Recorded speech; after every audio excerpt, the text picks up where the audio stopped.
హిమవత్ పర్వతానికి ఇద్దరు కూతుళ్ళు. ఆ ఇద్దరు కూతుళ్లలో గంగాదేవి పెద్ద కూతురు, ఉమాదేవి చిన్న కూతురు. హిమవత్ పర్వతం వద్దకు దేవతలు వచ్చి దేవతలకు సకలార్థ సాధనాలు సమకూర్చగల గంగాదేవిని తమకివ్వమని కోరగా త్రిలోకహితం కోరి హిమవంతుడు సరే అని స్వచ్ఛంద పదగామి అయిన గంగాదేవిని దేవతలకు అప్పచెప్తాడు. గంగాదేవిని తీసుకుని దేవతలు వెళ్ళిపోయారు.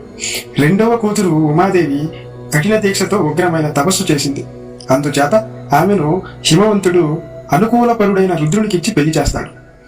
మహా తపశ్శాలి అయిన నీలకంఠుడు పెళ్లి అయిన తర్వాత ఉమాదేవితో సంభోగం ప్రారంభిస్తాడు. ఇలా వందల కొద్ది సంవత్సరాలు గడిచాయి. కానీ ఉమాదేవికి సంతానం కలగలేదు.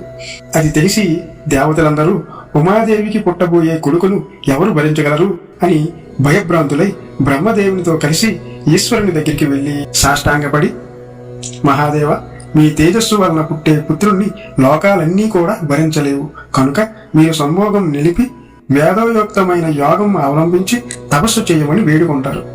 ఇదే కాక రుద్రుని తేజస్సును అతనిలోనే నిలిపివేయమని ప్రార్థిస్తారు. అది విని సకల లోకాలకు మహేశ్వరుడైన శివుడు దానిని అంగీకరించి తన రేతస్సు సంస్కరణం ఎవరు ధరించగలరో వివరించమని అంటాడు. అప్పుడు దేవతలు ఈ భూలోకం ధరిస్తుందని సమాధానం చెబుతారు.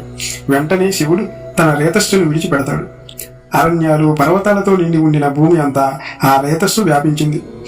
అది గమనించిన దేవతలు వాయువు అగ్నితో కలిసి ఆ తేజస్సులో ప్రవేశించమనగా వాయువు అగ్ని అలాగే చేయగా ఆ రేతస్సు శ్వేత పర్వతం అయ్యింది. తర్వాత కాలక్రమేణా అది రెల్లుగడ్డి అయ్యింది. మహా తేజస్శాలి అయిన కుమారస్వామి ఆ రెల్లి వనంలోనే పుట్టాడు. ఇలా ఉండగా సంతానేచ్ఛతో జరుగుతున్న సంభోగం దేవతలు నివారించారని ఉమాదేవి చాలా కోపించి నిప్పులు కక్కుతూ దేవతలను చూస్తూ, మీకు శుభార్యుల వలన సంతానం కలగకుండా ఉండునుగాక అని దేవతలని భూదేవిని కఠినంగా శపించింది. అటుపై ఒక పర్వతం మీద శివుడు ఉమాదేవితో కలిసి తపస్సులో లీనమయ్యారు.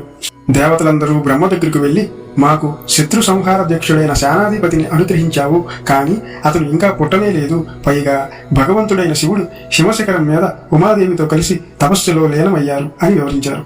అందుకు బ్రహ్మ, మీకు సేనాధిపతి కావలసిన మహావీరుణ్ణి అగ్నిదేవుడు ఆకాశగంగతో పాటుగా పుట్టించగలడు. హిమవంతుని పెద్ద కూతురైన గంగ అగ్ని వలన తప్పకుండా కుమారుని కంటుంది అని సమాధానమిస్తాడు. అప్పుడు దేవతలందరూ కైలాస పర్వతానికి వెళ్లి శైలపుత్రిక అయిన గంగాదేవిలో మీరు ధరించి ఉన్న మహాదేవుని తేజస్సును విడిచిపెట్టమని అగ్నిదేవుణ్ణి కోరగా వెంటనే అగ్ని గంగ దగ్గరికి వచ్చి, దేవి, మీరు గర్భం ధరించాలి, ఇది దేవతల విన్నపం అని అంటాడు. ఆ మాట విని గంగ చక్కని స్త్రీ రూపం ధరించిరాగా అగ్ని ఆ సౌందర్యం చూసి గంగాదేవి అవయవాలలోని స్రోతస్సులన్నిటినీ శివ తేజస్సుతో నింపుతాడు. అప్పుడు గంగాదేవి, నేను ఈ తేజస్సును భరించలేకపోతున్నానని ప్రాధేయపడుతుంది. దీనికి పరిష్కారంగా హిమవత్ పర్వత పాదం మీద ఆ గర్భాన్ని ఉంచమని అగ్ని బదిలిస్తాడు. ఆ మాట ప్రకారం గంగాదేవి పరమభాస్వరం అయిన గర్భం స్రోతస్సుల నుండి ఆ గర్భాన్ని విడిచిపెడుతుంది. గంగాదేవి విడిచిన ఆ శివత్తి రేతస్సు భూమి మీద పడడంతోనే బంగారం, వెండి, రాగి, ఉక్కు, తగరం, సీసం పుట్టుకు వస్తాయి. ఆ శ్వేత పర్వతం అంతా రెల్లుగడ్డి వనంతో బంగారం అయిపోయింది. ఇది మొదలు బంగారం అగ్నిలా మెరుస్తూ జాతరూపం అని పేరు పొందింది. ఇంద్రాది దేవతలు కుమారుడు పుట్టగానే పాలిచ్చి పెంచడానికి కృత్తికలను ఏర్పాటు చేస్తారు. ఆ 6 కృత్తికలు అతన్ని పెంచడానికి సిద్ధపడ్డారు. ఆ కారణంగా దేవతలు ఈ కుమారుడికి కార్తికేయుడు అని పేరు పెట్టారు.